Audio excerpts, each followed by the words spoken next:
Um, okay. So, let's keep it moving right along here. Migration is the next one. I know I saw on your Twitter you were saying you were pro migration in one of your tweets. So, I know that was a big talking point here when they were talking about Brexit. I mean, there are even articles that I came across that was talking about, let's be real, the Brexit vote is about xenophobia. It's you got Donald Trump and Sarah Palin coming out now, congratulating uh, Britain for leaving the EU. Yeah. So, where do you stand? On migration. I know you said you're pro, but give me the. Yeah, the migration argument and the immigration causing so much joblessness and people losing their jobs seems to be a basic response to technological unemployment, where we've been making machines so that we as people are more productive. So we've got to the point now where each person is so productive that they're outproducing the amount required for the population to consume. So therefore you don't need so many people, so therefore you end up with job loss. And we're bringing in more and more machines to go and do more and more of the work, and now we're reaching the point where machines can do service jobs, they can serve food now. So all of McDonald's is going to end up sacking all the people and bringing in machines. It's going to be cheaper. And that's just going to get worse and worse and worse. And this has been happening for decades. Like a computer allows someone to work faster and be more productive. So this has been happening for years. Technological unemployment isn't the robot turning up.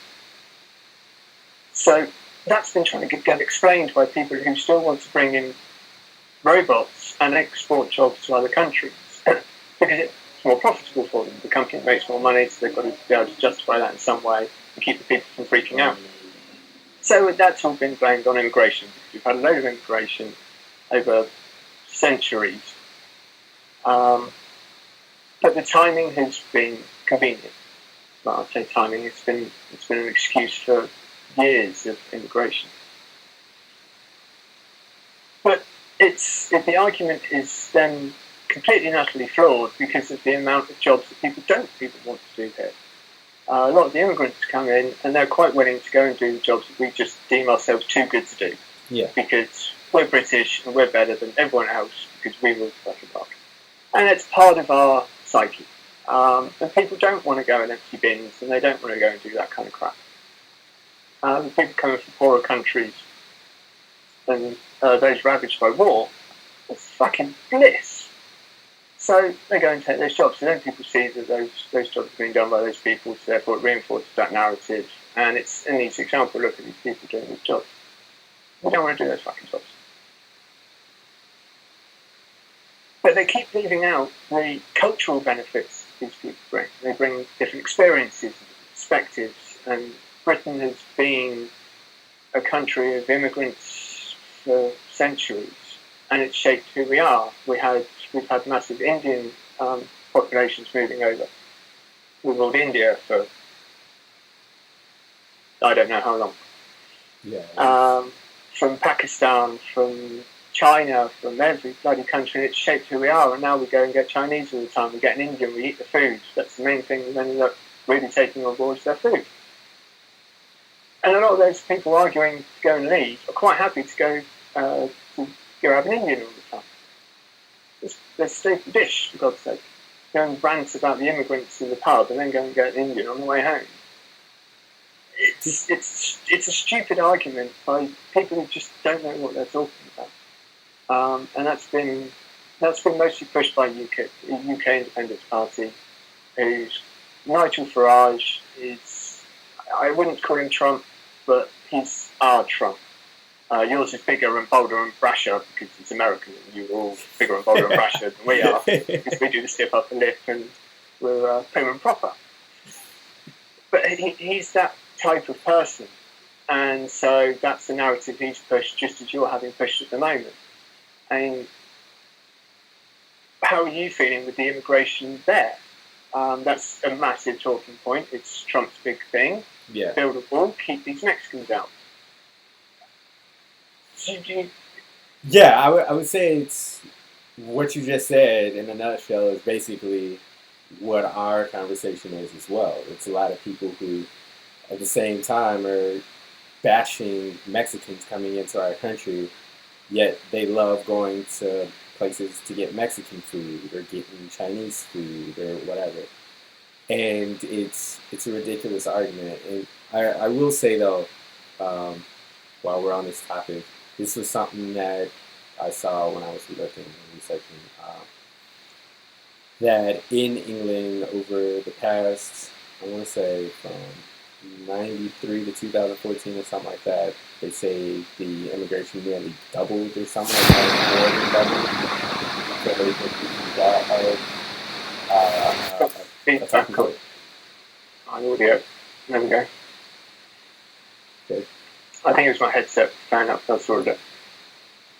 So I know that's something that they were probably using as a talking point was the immigration during that time period more than doubling, which same thing kind of deal here. We have immigration booming here, although it's a net zero right now.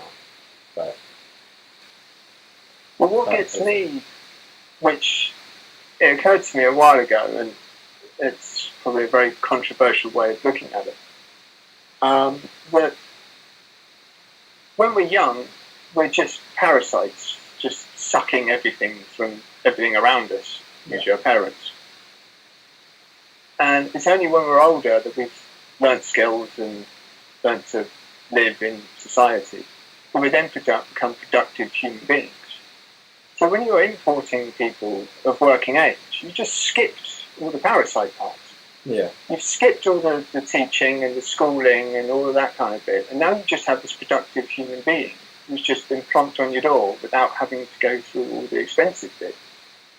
Now the argument we keep hearing is, well, they've not paid their taxes, so they're not paying for all the benefits that they're going to get.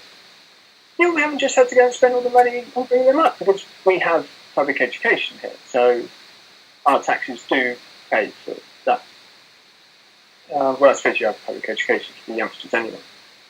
You actually have some universal education. Although we're heading towards you as well, because universities, the tuition fees keep going up and up.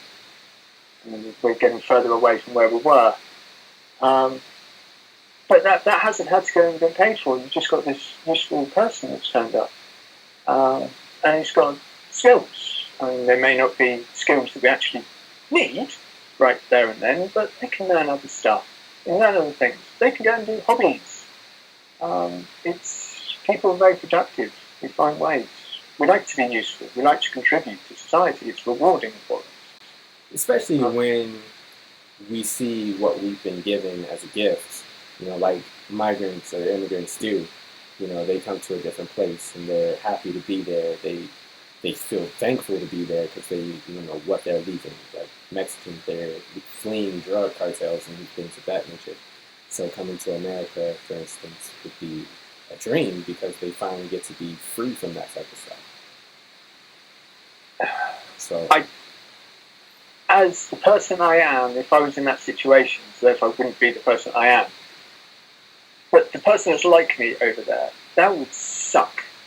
Because in so many of these countries where these people are coming from, they're refugees and they're coming from wars and they're coming from just brutal places that we've created. Yes. And it's like, I'm like, well, you should feel entitled to something here. Like, we've just destroyed your country. You had a job, you had a family, there was infrastructure, there was working civilization. And we came along and went, we know better than you do, and we're just going to destroy your shit. Oh, and by the way, no, you can't come to this civilized place where we've just gone and taken your oil and we've profited and all the rest of it. That's what sucks for me as a Brit. Like, we had the whole British Empire, and that wasn't roses for all of these places. It was brutal, and it was slavery for far too much of it. And it was just brutal dictatorships that we put in. Sorry that we exported that thinking to you guys. But we were doing that for a long time, and we fucked these countries. I mean, partly us. I mean, it was around the fall of the Ottomans anyway. It was around. I would say we had involvement in the ending of the Muslim Enlightenment in the Middle East. We were a bit dickish down there around that time. So how much of that has led to ISIS now? Like, we keep fucking around in these countries, and then we go, oh, look at these brutal places. You just turn it to a fucking war zone.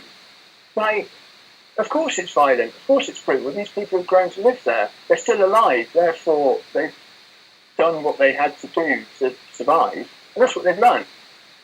Of course it's going to be fucking violent. That's all these people know. Well, not all of these people. Too many of these people. And to then turn around and go, you're not our problem. Stop sucking from our NHS. It's inhumane. It's wrong.